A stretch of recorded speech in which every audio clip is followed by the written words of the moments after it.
Welcome! In this quick student-friendly guide, we will learn how to use Google Colab for Python programming.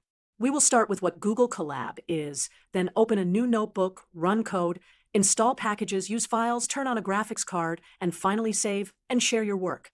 What is Google Colab? It is a free cloud-hosted Jupyter notebook.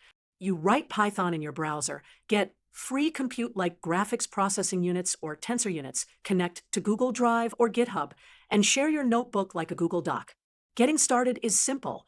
Go to the website collab.research.google.com, sign in with your Google account, then click File and New Notebook. A brand new notebook opens with one empty code cell. To insert more cells, use the plus code button or the plus text button. To run a cell, click the play button on the left or press Shift plus Enter. Type print Hello Google Colab and run it to see the output below. Google Colab includes many libraries built in. If one is missing, install it with pip inside a cell. For example, bang pip install Seaborn. Then import your packages. As usual, for files, you have three common options: upload from your computer, mount your Google Drive, or pull from GitHub.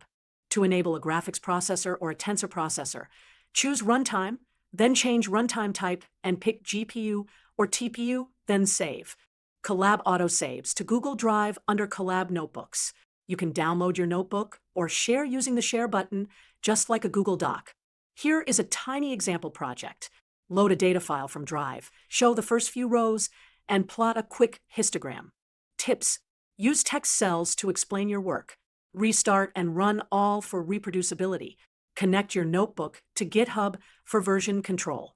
And collaborate in real time with classmates. You are all set. Open Colab, create a notebook, write code, and use the cloud power of Google Colab to learn Python. Happy coding!